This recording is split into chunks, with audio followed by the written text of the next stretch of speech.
Ibidogo imechana idigo set ya dịkwa ka ọpụlapụ Chinonso.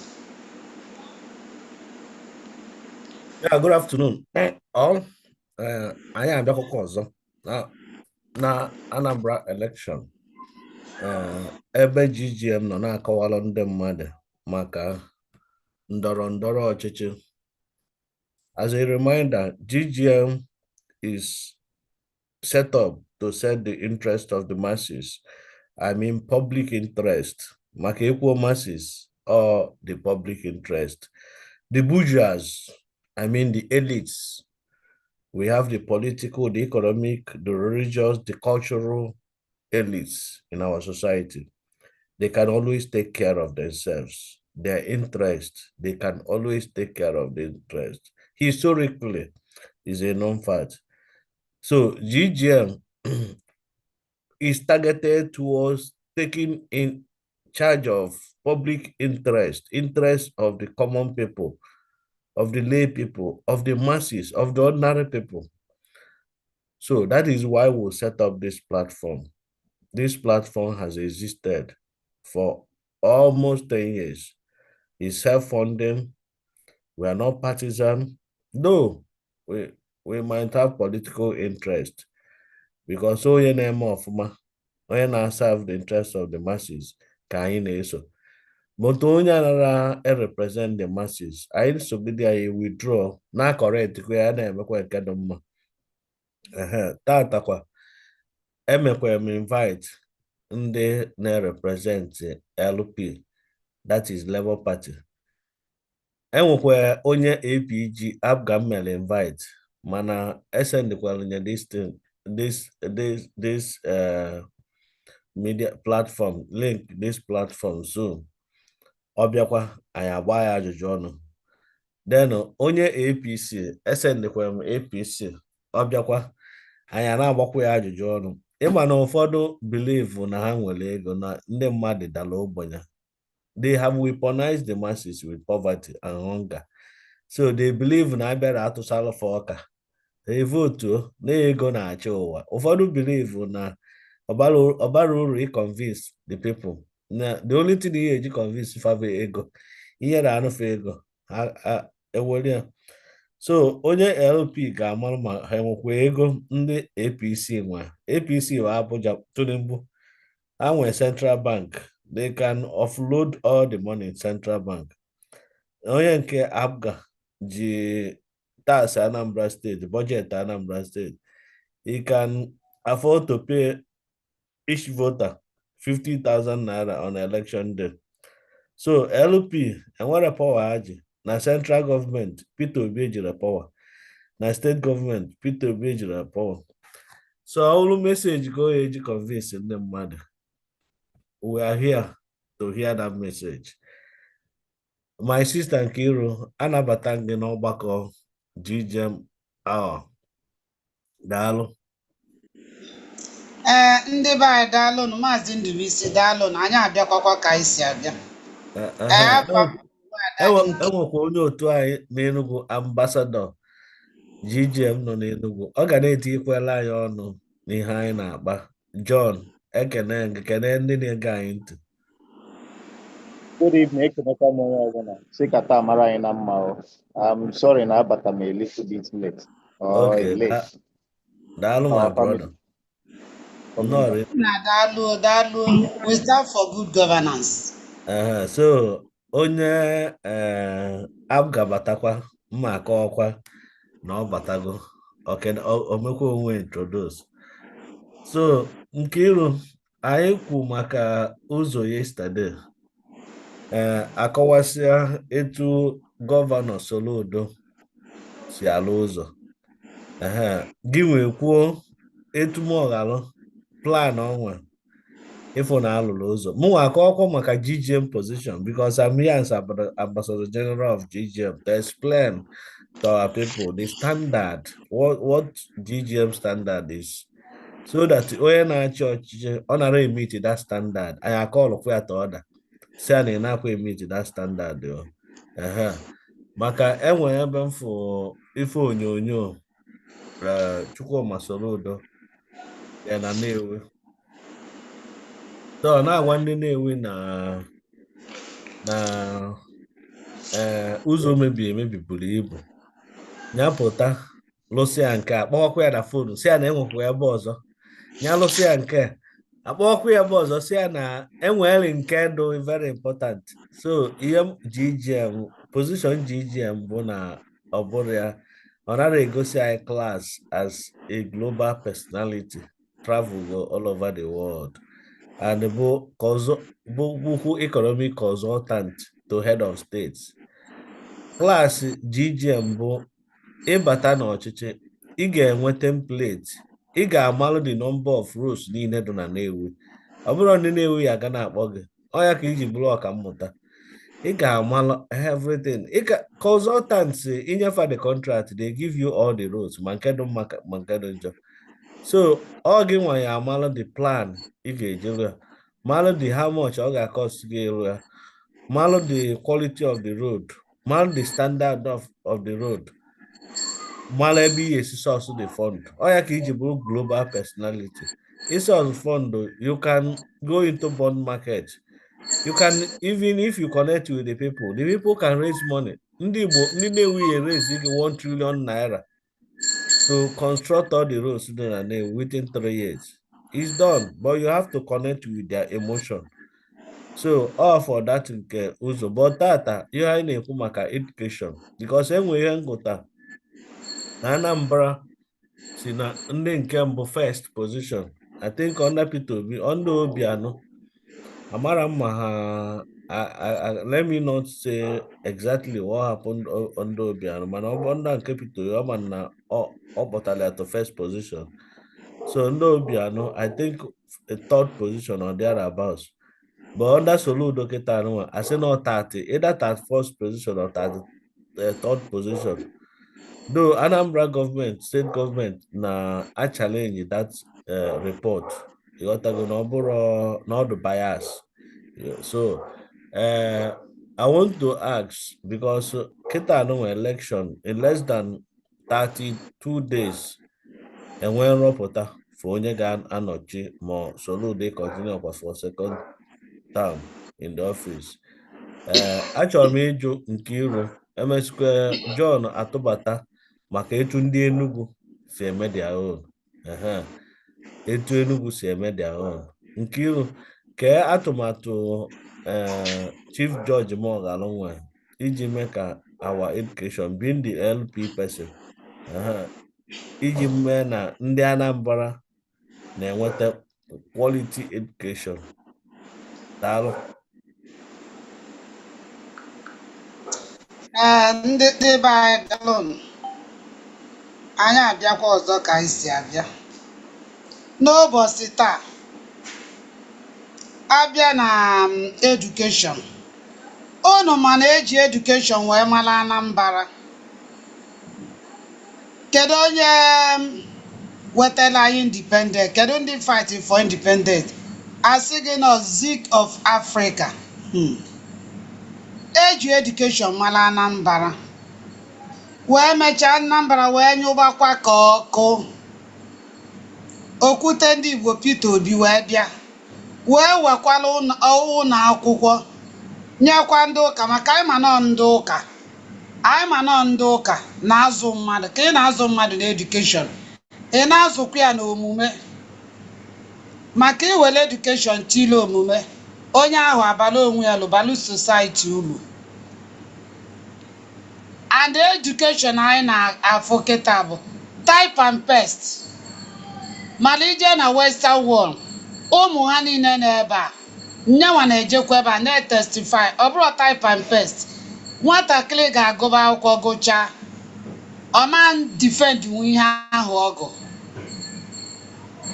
Enugu na-eme AIT na AI technology omegie vocational school smart school ọnya bụ na ị na-eme na ịma ihe ị na-akọ na edukeshọn and Chief George Moghalu kwu na ọ ga-alụ vocational ma smart school ma AI ọkwa ịma ma robot ihe niile a na-alụ ọkwa ụmụaka ndị ọcha toys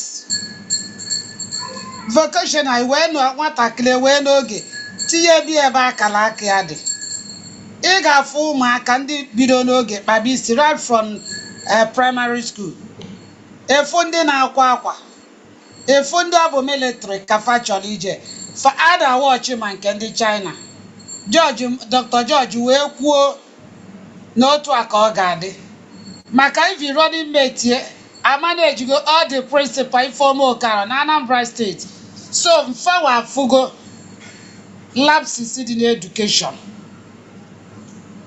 ihe ọzụzụ ị ga-azụ nwatakịrị bụ ọgụ akwụkwọ mara ihe ọgụ ọ bụrụ onye ọbụla bụ sụba oyibo mana adị highly disappointed makwa ihe bụ prọfesọ ọka mmụta ịmakwa na o kwesịrị Anambra ebe anyị nọbụ n'ogo nke mbụ nya anya na-agbagokwuzi na grade mana anyị dị highly disappointed na anyị si n'ogo nke mbụ na 33 from n'oge nke Peter Obi ịbịa na WAEC ndị be anyị na-eme ọfụma na-ekwu ya ebe niile mana since prọfesọ ọkammụta bịara o nweghị ebe apụta kịta ọ bụla onye Anambra steeti gba first na WAEC ma even gbata second grade chakere ihe anyị na-agbata mana George Moghalu Dr. George Moghalu unu mana amamife si na chi o ọchịchị si na chi onye ndu si na chi nke a ka anyị ga-amalụkwa and o were ebe onye ọbụla bụ expert n'ihe gbasara ọchịchị ama na Dr. George Moghalu mgbe ndị Nnewi nyere ya Ọhamadike o were ihe o mere for that so education anyị ọ sị na ọ ga-eme ya ọ dịkwa n'ogo dị elu ọ bụrụ na ọka ịsụba sụpụrụ ịnọsaid ya ọ bụrụ na ọlụ aka ịbanye nke ndị ọlụ aka ịbanye teknọlọji vocational ebe a na-azụ ụmụ nwaanyị o kwu na ndị kọmputa ọkụ adị ịbịa na skuul sa gagodinu na skuul owo skuul ị ga-eje kịta ọ dịka ebe a na-azụ ezi ọ bụrụ owere enable environment nwatakịrị kwesịrị ọ na-agụ akwụkwọ isi ajụ anya oyi ọnọlụ n'ebe dị mma ọ bụrụ na esi n'imelụ ndị nkụzi employ ị na-akwụfe ego ole ndị ke schools ejizi kọmputa agụ akwụkwọ efula na Anambra steeti go to Enugu steeti go to Abia steeti mana Dr. George Moghalu si na ọ ga-eme maka na ama na running mate ya makwa ihe dị n'education na ọchịgo ndị principal na Anambra steeti daalụ.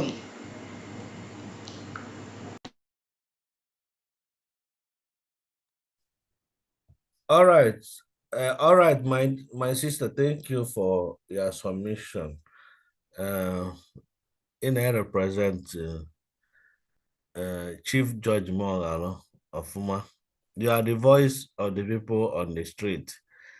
If enwe ndị na ọbụrụ ndị ọ bụkarị ofu ya na chat m sị na enwe ndị Igbo a na-akwa na-anụ Igbo so anyị na-asụkwa ya ka anyị na-eme isikwa ya ka ha nwa na-efolokwa anyị but ihe anyị ji bring ya this ọgbakọ to our level, to our language maka na politics is local. Politics is local and all the ordinary local people bụ ndị na-evote eziokwu na enwe ka asị na social media like ebe anyị na-ekwu eketa Zoom and Facebook na ndị na local people anara anọdụ ya ọ bụrụ eziokwu ya do surprise jegodu n'ime village ifo ha akpụsị Android phone na apị phone ịghọtago ha na-anụ ihe anyị na-ekwu people are flowing this thing anyị na-discuss. Of course anyị na-emekwa nke anyị na-eme n'oyibo Chinedu Asụzụ na anchor that one but this one I gonna eme with jargon, our local language, so that I bring ịma asị na adụ mma n'oyibo ịkpọta kịta ndị na-azọ ọja asụgodo oyibo sụgodo oyibo ewere oyibo confuse anyị confusion Yeah, eriri anyị eri. Ewere oyibo confuse everybody. But abatazi na echi had confused. However, from GGM point of view, ihe nke irukwu kịta nwa bụ eziokwu ya anyị na-ewu copy and paste education. That if I have opportunity of being the governor of Anambra State, I will employ the guys working on the street, the mechanics, the furniture guys, the ndị na-eme POP, ndị na-akụ zinc. Our education should be able to solve our local problem. Because akwụkwọ anyị na-enwe kịta anụnwa textbooks ebe my house kịta even ụmụ m nọ na primary school, one nọ na primary school, mụ na ya na-agụ akwụkwọ like this. At times, it doesn't make sense. It doesn't make sense to me. Because things ọ na-agụ self, ọfụbeghị anya. He has not seen it. And ọ na-agụ ya like this, ọ bụrụ ikram, ibido kram all those things. Mụnwa na-akụziri the thing ma na ọfụbe those things and ọmara ebe those things do. Ị na-akụziri ya ịmago ofu. Anyway, na force ya to. But when our education system connect with the things a na-afụ n'anya, onye bata onye amara akwụkwọ here na Nigeria jee UK ma America, ọgba first. My nephew, I wanted admission here in Nigeria. I got a UK, papa send it to UK. I went first class. I went admission in university, went first class. Boy, now see Ugo, Mwakwa. Oh, we can fly at this program. How come? Awesome uncle, you don't see him now. How can I not be the same thing with their book? Nene full of no, but only in the as you can chat me, you can follow and say no. So that is for GGM standard. And standard education is in concurrent list. About federal government when their own thing, state government when their own thing, they can restructure their education system to suit their local or to solve their local problems. When you can a school or a set level farm, you look at poultry farm, primary school ọbụla a na-akụzi agriculture, ewere ọkụkọ na-akụziri fa, a na-akụzi ka esi akụ ọka, ịkụ ọka, eje na klaasị na-agụ how many days ka ọ ga-etake ka o puo, eje na klaasị gosi ya, eje n'ugbo nene ka o si epu. Ịghọtago nke ịkụ n'ugbo ọ na-eto, ị na-etinye ya manure, eweli ya score gị A or B. I nwere population, idle population are productive. It's only the government that can make that population productive by abolishing certificate education. Certificate education is meaningless to GGM. It's evil because Western people with their education here are perfect to go their process of production. Are perfect to go, and we're going to issue with production. And what issue? Oh, yeah, can produce? I am a consumers. That is why P2B said, I'll convert from consumption to production. You cannot convert. You cannot achieve this thing. You cannot achieve this thing without reforming our education system. That is what I expected Professor Charles Soludo to do. Institutional reform. Obro by ikwu n'ọnụ. Obro ilo smart school and the like. Nkiru told us about George Morgan program. Yeah, obro is also ilo smart school. But we idea first thing, obatazi idea, and you follow up for those ideas. Na o mejupụtara ya. Amara m John, enwere ike ịtụnyere anyị na ihe anyị na-ekwu based on Enugu experience, because Enugu ka ị nọ and mba ka m si ghọta na alụ many smart schools. Okay, good evening. Ọkụnụ na ihe m na-ekwu na. Yes, anyị na-anụ ife ị na-ekwu John. Yeah, good evening, everybody, and all the viewers. Onye na-agwa unu okwu bụ John Maria CC Anichukwu from Nume, Unates and Kano East Local Government, Enugu State. When you come in education, I want to say just cantamolo my mommy and auntie a little bit concerning that. I'm disagreeing not 100% to an extent that education, no missionary school alone can make education to work well. I disagree with that language because in terms of our education, what my fathers studied education, the history we heard about them, how may retain or the valuable. And I remember when I was still small, as of 98, 1980, 90, or let me just say 1992, 1993, mgbe mụaka na primary school. O nwere mgbe a na-achịnye anyị ọka, asị anyị kpo ya aja n'ime komkom, anyị were ya na yard gaa mee gịnị, gaa kwụọ ya. Enye gị days, you monitor it. The dad gasị gị submit your assignment, you submit it. Ọnọzie na school. And when you come to school, that was Ilesha then. Ilesha primary school then. That was where I schooled, and that was where I was born. So, on time okay, we now monitor it harvesting time. Then when I come down to secondary school from North, secondary level, that is the SS class level, not junior level, in 82D Enugu here. I am a workshop. We have carpentry workshop. We have workshop. All those workshops, also mechanic can get a workshop then. How to build all those things, we learn it in that schools. Likewise, agriculture. All these things are brought missionary school. But the problem we have today, as this program, before they call me in, searching on Facebook, which it was still on my timeline. Calm down. All the kind on my timeline concerning a good brother of mine, I sponsor last 2 years during Pitamba or Enugu governorship and presidential and the senatorial election. A young guy who was an Okada rider that got a ticket of House of Representatives of Enugu North and the South under Labour Party. Go and look at what that young guy is doing.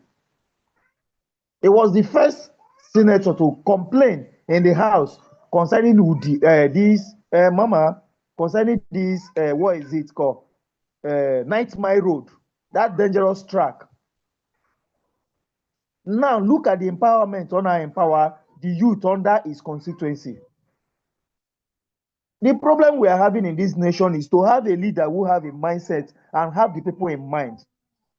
A leader that know that he is not just a leader but a ladder for the people to climb to the place of success. I look at my young boy and my little girl. I look at them and say, God, please help us, so that tomorrow these children will have a better future. Not this kind of a failure. This in the system I am today, Mama. Yeah, Mama, you're welcome. So that is just the thing.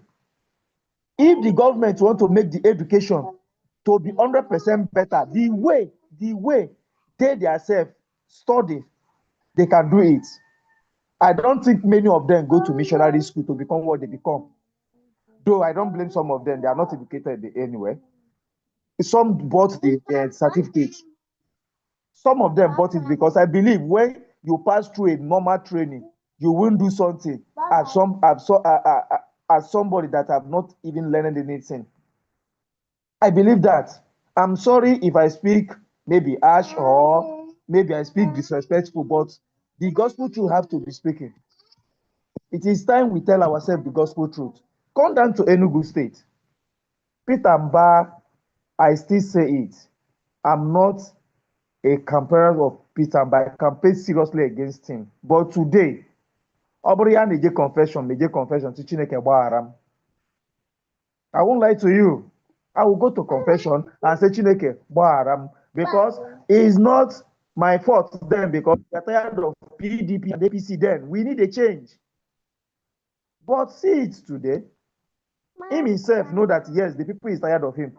Peter Mbaka and Ekwaga Yeraka na smart school, which have videoed most of the parts in Nkano and sent to GGM platform then.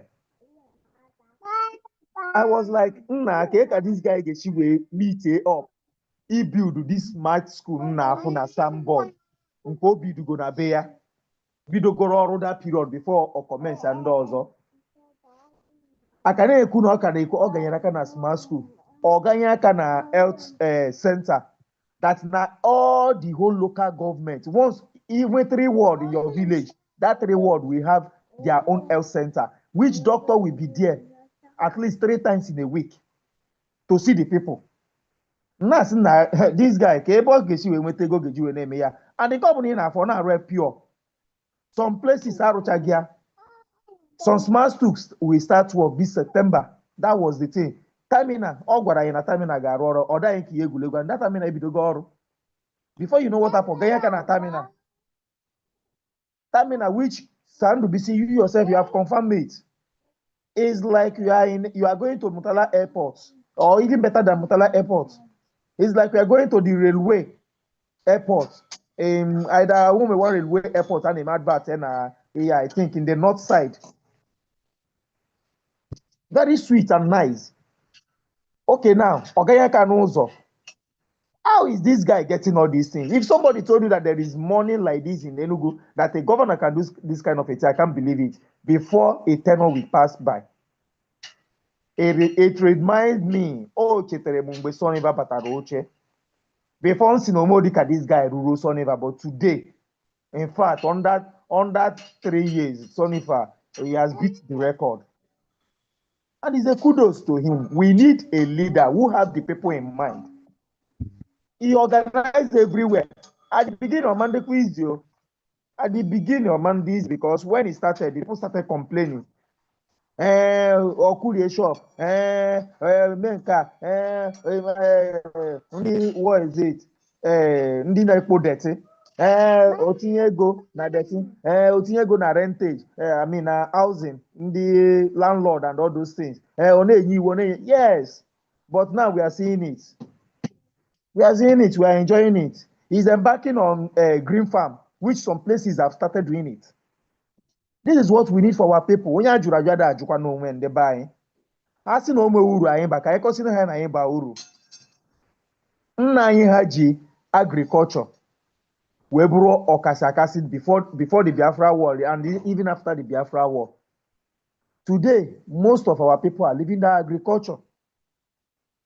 They are living it. Pulling themselves into business. Tomorrow night, it may be internet. Only will happen on the business, Facebook, internet. The web internet are paying. But what we have to know is that if you are a good leader, education does not base on reading. Primary school, I go up, take up to 14 subjects. If at secondary school, 9 subjects or 10 subjects, as the case may be. If you had maybe China had a paqueta with the French, if at a university, all those who are one textbook, divide the part again to another 15 to 16, this thing. I go check all those things now. Only an ayad. The day of graduation, get youth course service 1 year is like a waste of time. If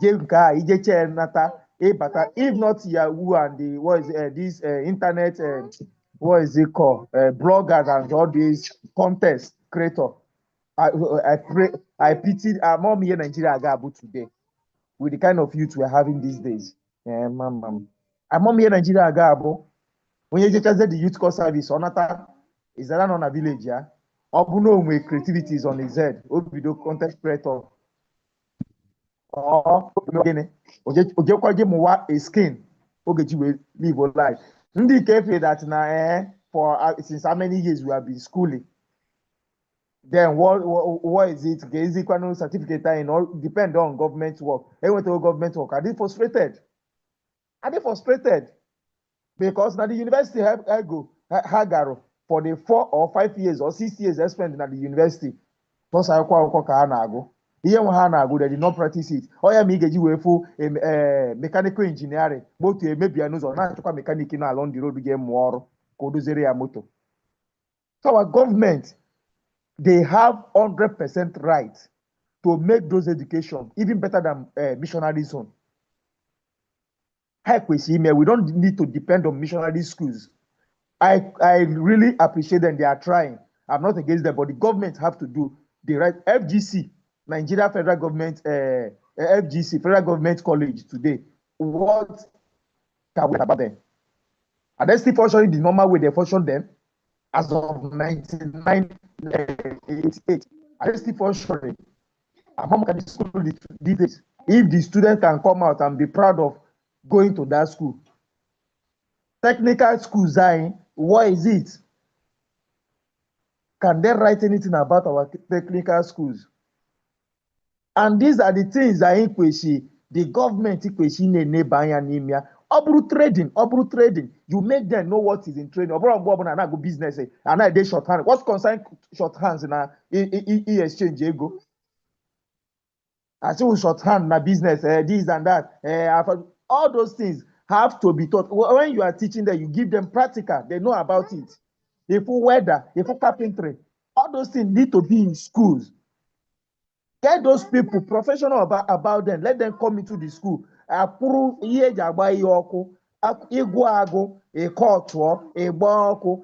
these arumako stuff, buildings, so that when they go out to another nation, that education will not be wasted in them. But you watch somebody go to Nigeria, say engineer, or you go abroad for master. Until you go to abroad for master before a Natazia, I confirm say your engineering education. Then for the past how many years you go to Nigeria, what were you doing? Can you get abroad for master? And anyway, I shout to this. We are not lying against them. Owumaka hera go na school in Nigeria. Ebe na the system dị okay. Owumaka hera go school na Nigeria. Ezi ema na counselor kita agwo gara no buka nwa efu obodo oyibo. Anu ogu counselor today now. Yonya win a counselor. Onwego family. Ogweni no gananu is ka nwa efu obodo oyibo. Any ego enyere ka o were ruo obmokwa borehole na village ya o were sponsor nwa onari from there. Oburu obodo oyibo ko je gwa akwụkwọ plus salary. So the nation is another thing. Nani Igbo Peter Mba is not, even for now, is not 100% sure for this thing, doing it, but at least it's trying. Likewise, at Lesotho, we need people, let them start like this. Abia State, Imo State, that one body itself, that one, Adimaguza as an Igbo. Imo State governor, Ewe Fukwe Chineke just waiting, not somebody, they rebuild that state. That ghost state. Chineke will tell somebody get rebuild that ghost state to become a woman being state again. Anambra, the proud of Igbo land.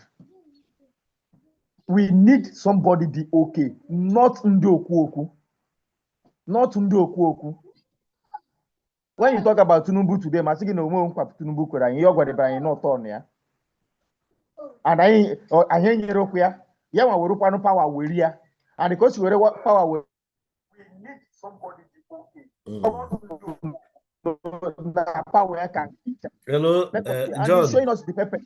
John, let me thank you for your submission.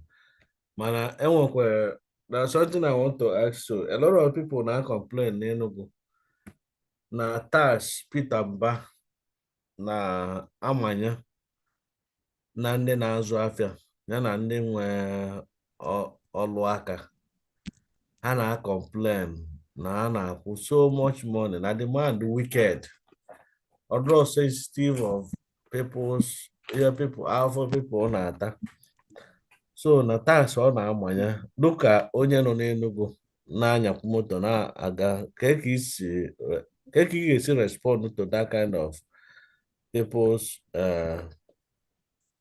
submission or people's people reactions on Mba taxation policy.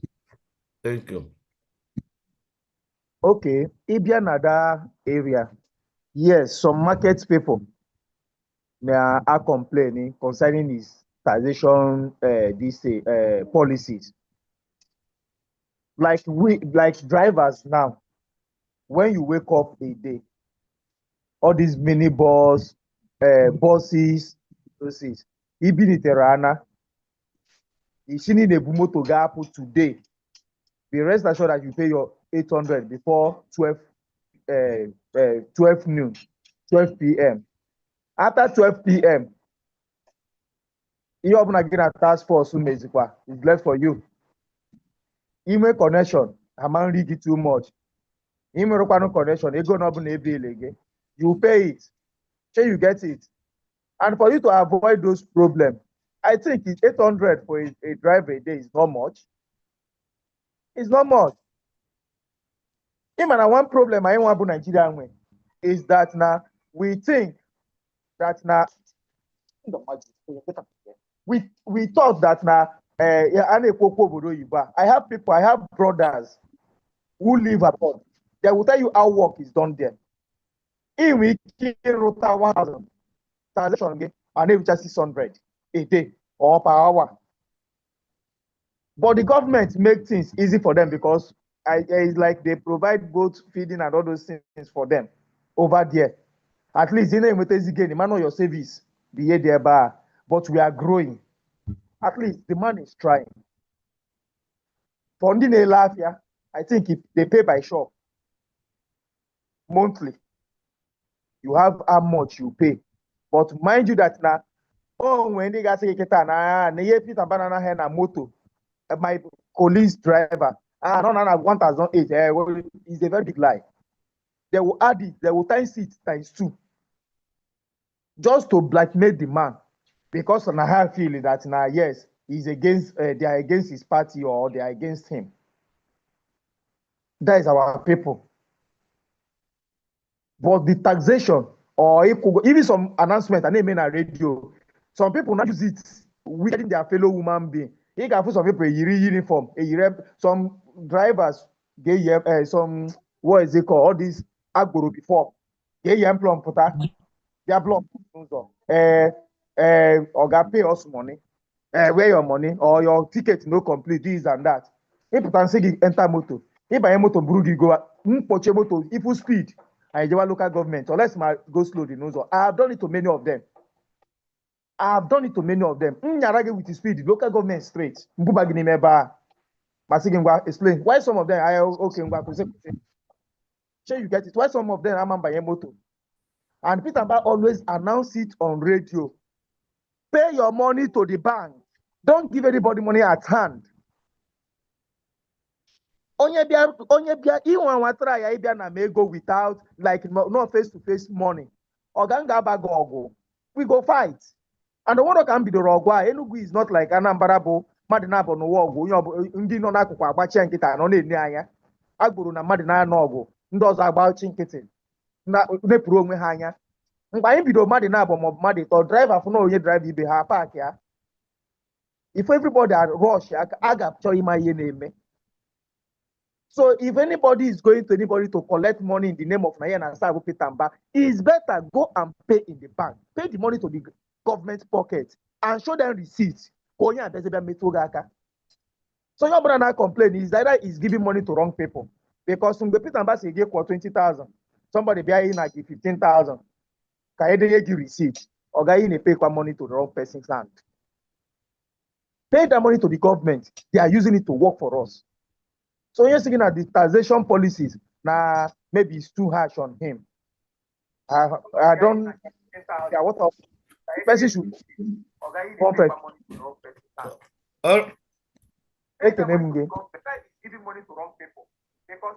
All right. Thank you, John. Thank you, my dear. Emma na ọchịchị adọkwa n'ezi. And ndị mmadụ is of truth now. Our people don't like paying tax. Abọkwa na-enwe ebe ịkwụ tax na-atọ ụtọ. World over, ịkwụ tax but people na-akwụ tax iji nyelu gọọmenti aka. Ịghọtago, just like gị nwa na-ekwu kịta, isi na efu ife gọvanọ na-alụ, so o needile ịyọga ayọ ma o need use police before ijekwuo ya own, and ị na-anya moto fụ na ụzọ ọ na-arụ ya and na ọ na-enyere gị aka, so ị needile ịyọ biko. But ịma mindset a lot of people, ịghọtago, bụ ka ihe niile dị free, ka ha ghara dị ịkwụ anything to government, but at the same time ha ma bụkwa ndị ya ga na complain na enwere ihe gọọmenti na-eme, but ha makwa ebe esi enweta ego eme that thing. So ekene gị, ọ gị nwa on ground, gị nwa ya enye the report ikwukwu na ivoturu alụmba, but uto ihe na-afụ ọ na-eme, that you are duty bound to promote him, and any need ikwu eje confession na ihe eje confession. So eziokwu na anyị deviate, mana nkata anyị na-akpa good governance. Anambra election ka anyị bụ n'obi, but anyị na-akpakwa Anambra election, anyị ga-adrag ya gaa n'other places governance I believe na ọ na-alụ ọrụ, ka onye nọ ebe afọ anọrọ na gọọmenti were ọnụ ya kwuo etu o si alụ ọrụ, so that anyị nwa na-promote good governance, ka anyị mara yes that thing anyị na-promote na ebe ọ na-alụ ọrụ. As a good governance ambassador na Enugu State, you draw bias, you are giving report based on what you are seeing, and the world can see you and see your daughter. You are doing it, mama or your daughter or your son, but or your child, you are doing it for their sake, because our father knows a civil war. Maybe he wanted the opportunity. Because they were defeated during the war. So now he had the opportunity to give sense of direction to Chukwu nyege. Ọ bụ na inyere that sense of direction, Chukwu ya atagota. And this is what this platform intend to achieve. Oboro is not about the election. After this election, we'll continue to use this platform to organize our people. This with followers all over the world. If we can use this platform to organize 1 million people who believe in what we are doing, John, I can bet you GGN can support you to be the governor of Enugu State after Mba, and you will be, because of our large followers. Without a single with ego platform, we are giving people free services. We are not asking anybody to pay before speaking. We are not asking the Labour Party people to pay us money. APGA people bịakwa ebe ha ekwukwu okwu mba ụwa ya n'ọnụfa, mana ị gaa na ABS ikwu okwu agwaghị ego na ya akwụ. Ịghọtago? So all ya ka this platform should be supported by all. Onye ọbụla chọọ dị mma nke ala Igbo, ndị Igbo, because platform ndị Igbo ka anyị na-represent. Eziokwu GGM for the whole of Africa. Mana ọ na-adụ mma ibido n'ụlọ wee dụwa mma before ị pụọ n'echi. Daalụnụ. Enwe onye nke join anyị, okay, ọ na-abata ọ na-apụ, onye nke nọ. Anyway, Nkiru, let's come back to you, because we've taken this discussion to Enugu, and we understand the direction you are going, that George Mogalo will take us back to the first position. And the education, was a copy and paste education, just like our brother from Enugu has told us. And based on his experience from the north, from the west, he has told us what we should be doing, not this certificate education. Sorry, the fourth person joining, do you want to speak or introduce yourself, if you wouldn't mind?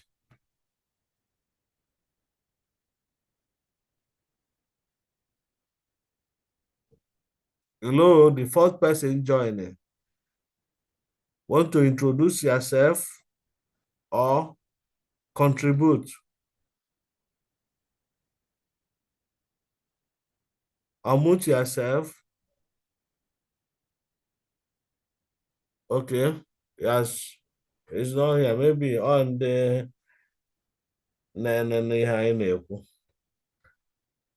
However, Nkiru, coming back to you, in Ayakita Efuna, the governor of Anambra State, a program on one youth, two skills.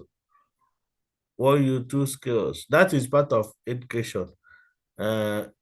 Migrating from classroom education to practical education. Don't you think is already migrating to that Eldorado educational system your candidate is proposing? What is your reaction?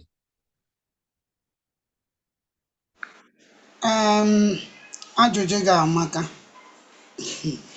Ana m achị ọchị na one use two skill. Kedu two skill ọ ịgonye mmadụ klipa graduate gụsị akwụkwọ spend si ego niile igonye ya ihe eji akpụ barbering saloon. Ọnya bụ one youth two skill. Na ihe anyị na-ekwu ọ dị ka nwanne anyị nwoke kwunu, o were one of the school missionary na handle na Anambra GTC, of which Maazị Ndubuisi o wee mgbe enye gị link ndị a ịma na ụmụ akwụkwọ ji aka fa na-alụ ụlọ, ụmụ akwụkwọ ji aka na-alụ skuul ọka. Kedu skill ị ga-alụ skuul ọ dị ihe kwesị mma, ikpote ndị ma nke a na-ekwu ekele ọlụ eke. Skill ị ga-eme nwatakịrị bụ ibido n'oge kụzie nya na-akụzi nwatakịrị amala ebe talenti ya dị daba. Talenti gị dị na nọ engineering, mechanic, welding, ibido n'oge enwe equipment, enwe enable environment, then electricity. Then you have to increase the salary of the teacher or those people that is training the little kids. It will make them to bring out all their best. So one you to two skill. Kedu skill? There was a time somebody could always say because achọrọ m ịma ndị a nyecha one you two skill. Kedu skill ọ dị ka nke mmadụ bịa weta baro ke ọnya bụ skill. Kụzielu ụmụaka ka ụmụaka dị useful to themselves from school. Okay, ịbịa na Anambra State now, ịbịa na handcraft, igote toilet roll, iweta azịza, iweta bucket, iwe highest mark. Ọnya bụ handcraft. Ị ga-provide ụmụaka na-eme na-akpụ azịza, ndị mechanic, ndị engineering. Okay, anyị were ndị engineering na Anambra go to so many higher institutions, polytechnic, we have them. But can they function? Can they provide or can they defend that this thing cost? The answer is capital no. Okay, what you two skill? Kedu skill nyapụta gosi anyị skill? Abụ na ebu na party onye gosi na two skill. Onye pụta iwelu training what you two skill. Unu afụnụ ga ebe a na-amụ ọlụ under 3 months or 6 months. Ị ga-amụ ọlụ eyie gabụ na one ọbụla enye na gị ịma na ibido from scratch n'odo ga anya ajụọ gị question asị gị gị nye kwota na ya ịmala ime ihe ọbụla nke ahụ ego ife ọ kwesị ịbụ. Then ike one use two skill 3 months. Ndị ga-anọ n'isi akọtụ ndị ịma na IMO enye gị 200,000 300,000 ịkwụwụrụ ụgwọ shop ozu gị gote ihe ị ga-eji lụọ ọlụ. O nwere ya dịka one you two skill. Na Dr. George Moghalu si na ọ ga-ebido from scratch for 4 years. Ọ ga-anọ na ọchịchị a ga-ebido from day one. Maka before you are coming out or you are canvassing, you are pleading people to vote you in, to give them your to support you in order to win. Ịkwadokwala akwado. Ọkwa ịma na our professor ugbolode ka ọzọ go governor. Ị ga-akwado akwado. Ebe ịkwadobula akwado from day one a ka ị ga-ebido ọchịchị. ọ bụrụ election lube ị na-aga okay one use two skill ụdị anụnwa o nyechalụ ndị mmadụ aka oyibo nye nkwụ ọkụ ịma na ha ncha bụ skill ha ncha niile bụ na ọ na-asọpọt farmers o welu ndị agrik dị na arụfa o wee ndị chọọ ime agrik oke ilu ọdịka na Unizik ha enwe enable environment for ndị mee agri science kedu equipment kedu ife enyefa kedu tractors kedu ihe inye ha ji alụ ọlụ a ị ga-alụ ụzọ common ụzọ ịma na o nwee nke bụ local destin ije kpọọ ndị Julius Berger kpọọ ndị ọcha wee unu azụgo ndị ga-alụ ya doctor na ya mero practical eweli ya delie ego anyị kọntraktọ a ga-enye gị awọdụ anyị kọntraktọ 10 million maka ebe ha si ebuba ego o si n'aka fele aka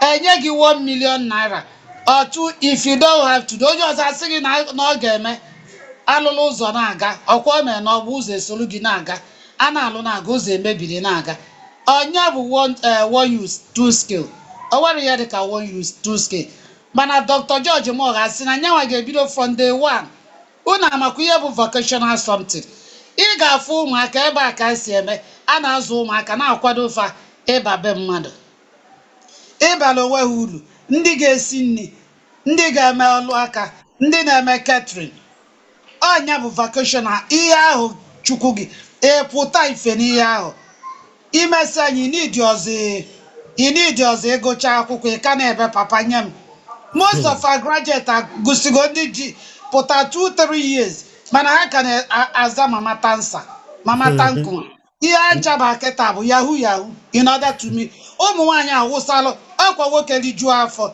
ọnụa nwaanyị ọkwa nwoke rijuo afọ ọnụa nwaanyị nwaanyị gụcha ọ bụla ezigbo mmadụ nyelu nwoke aka you are the voice of the street and voice of Chief Mogalo. He represent you well. Thank you. Dalorinna. Emma, let me put the GGM standard. Our expectation there, Bona. One you two skills. I were confusion. I were serious problem in our society. And I need the visionary leaders. I need the revolutionary leaders. Leaders you won't. Okay, Captain, I can see you. Amarama Eacho Ipu Captain join the line. And I even know. Captain, can you hear me? Okay. I can see you too. Okay. Yes, I'm here. Yes, we can hear you. Let me give you opportunity to greet us. And I'm here. And I want connectivity problem, but I'm following. Yes, the connection.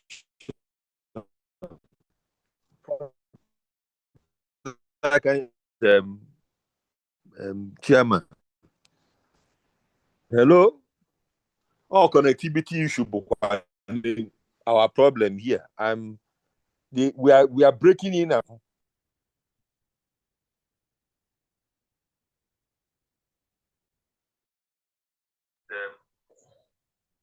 Chairman.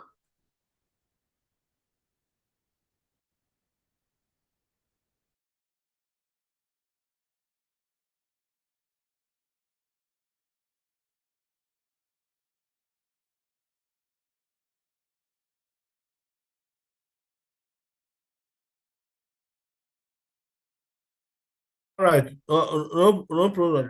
Captain, hold on. Let's continue. Just be there. Just be flowing us. Oh, connectivity issue kind of wherever. No problem. Captain, mute yourself. No worry. So okay. Just mute yourself. Okay. Nkiru, just like I was saying, I said the GGM standard. But Naima maybe too much. and idozie the simple. Inwe one youth, one scale, let's say one scale. You train all those youths. We are talking of millions of youths. Jews are jobless. Millions go see akwụkwọ anachieta azụ nọkwalụ n'ụlọ their father, daddy thanks her, mommy thank ma 24 years, 25 years. Ịghọtago onye enwetara ezigbo ọrụ ọkwa ọrụ 25,000 ma 50,000. Ihe eji ọrụ 50,000 wee nye nwaanyị nne. A bag of rice kịta bụ 60 to 80,000 naira, just a bag of rice. Ọ dozi attractive. Ụmụ nwaanyị na-enweta ọrụ oyibo apụta Soludo wee ndị nkụzi si na o wee 4,000 8,000 ọ na-akwụfa onye akwụgodo 70,000 etichi na-akwụ 70,000 ka ewe eji eme ka njugodo kedu ife oyi eji eme if truth must be told. Or attractive. Now what young people are right now doing, guys, I graduated Yahoo. Even in Ghana University, ebido tụwa akwụkwọ tụwa ndị ọcha ụmụ nwanyị love I go marry you na Canada, Norway, I go marry you. Ugwe wayo ụlụwa website, fake website, ịtụnye ego dị ego gị aba mmiri. Ifo undergraduates and they hit 10 million naira. Before next year, final year, hey, Google motor. Yeah. Then get more justification in where you call those people to order. EJ class for such people, okay? Moral right in where when you have a president today can to convoy president more than 50 cars so convoy president, more than 50 cars. In a poor country, Nigeria is not a poor country now. But more than 100 million Nigerians are living below poverty level. So, like in the one youth, two skills is political. That's the assessment in my solo from GGM point of view. Is political. I've said it yesterday. I'm saying it. I'm repeating it today. It's just mere political gimmicks to settle political jobbers and hawkers. Edebanya Fagidia, Commissioner for Youth and Sports, Bo Onyon also. Edebanya Fagidia, I seen an train just in Abia scale. At the end of the period, and you get 300,000, 400,000. Oboro, that is they might go for all lazy way of doing executive policy. In fact, some of these guys in action like Soludo, I'm sorry to say it, from GGM point of view, I think they don't love the ordinary people. They don't just love them. And why they don't have regard, respect for human being? Because I believe they've lost it. Their stake is not here. If the opera solo the other UK can no long when they belong independent life. The younger ones in the UK, they have house. If from Bamunya say you prefer not challenge here for paternity test. That in Yama no more no UK. If you read through what she wrote, Nyama no more no UK. Omo nyanwa no solo no UK. So they will go there. EOJ propose to foreign hospital or say, let's go to foreign hospital because Oma Nayana dear Alora hospital at also. What will it cost a governor to build a hospital not international standard? John Enugu Kitaka, Aburo John they confirm me, I'm confirming it because I was in Enugu 2 weeks ago. I went to Parkland Kanga Oka. If hospital, international hospital, this guy in Alumbanalo, international hospital, the GMD of the hospital go from US goes to Malate. If no nonsense, project delivery demand about top notch, another Amoyaka. if the presidential and the international conference center, if you the man within a given less than 30 days, 30 or 30 months, yes, 30 months. Aka. So kedu ihe kpatara na Chalinwa Mgbafọ ama package international hospital here within 42 days? It's not 42 months, sorry, ana m ekwu days. Nwunye ya sị na ya eje test n'obodo oyibo, ụmụ ya nọ there, ụmụ ekwunife nọ there. So if una these guys enwere anything, they don't have stake here.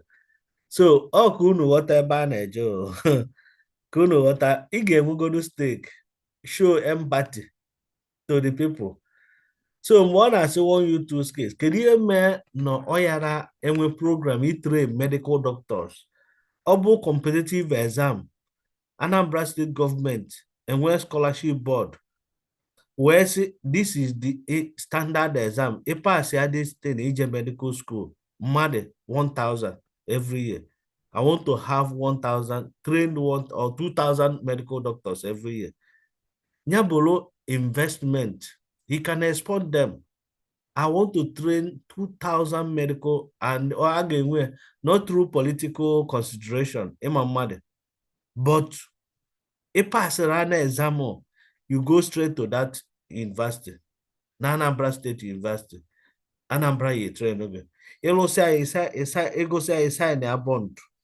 Now for the first 10 years or 5 years, they are not Anambra State. Na Anambra State ka ị ga na-alụ ọrụ.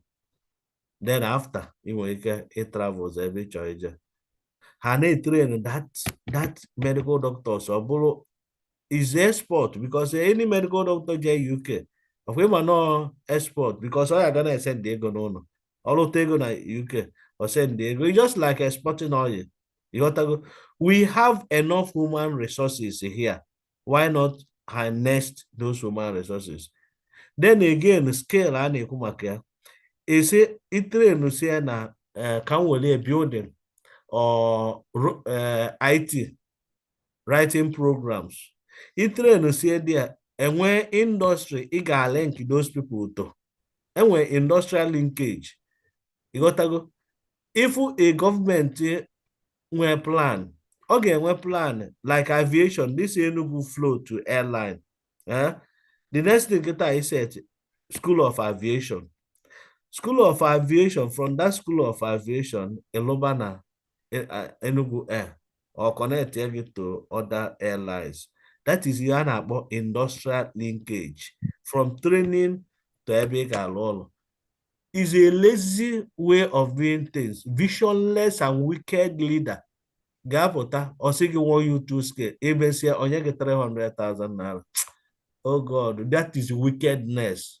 Both on social media and YouTube, I said it's height of wickedness for a leader to say, want you to scale, train and say, you will 500,000 naira.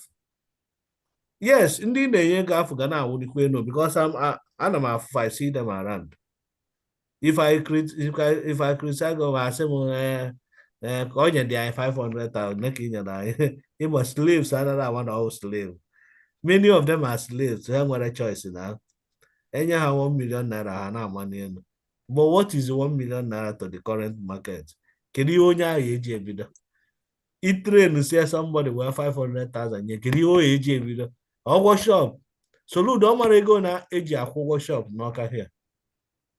And when ball market, government sponsor market, or to you win anything, you go and take it. And when any way also intervene. Anyway, my dear brother, I think Zoom na one in Kitana or because we are about 2 hours in this program. So Nkiru and John, I thank you for coming today. And my brother, Captain Sinonisha, I also thank you. We'll continue this program next time and continue rubbing our minds and promoting good governance as well as promoting Onyacho Ibu Governor Anambra State. Thank you all. Okay, then I and Kiru before we. If you can hear me. John, you can hear me? Yes. Okay, Nkiru. Alụnụ. Nkiru, you can hear me? Ndị be anyị daalụnụ. Okay, Ọ ngwa ga-adịkwa oge ọzọ. okay, bye Nkiru. bye. Bye bye. Bye bye no. Vote unu papa mama pikin George Moghalu visionary and credible leader. Ka Anambra John, ọfụ wee yeah, dịkwa o. Nkiru, yeah.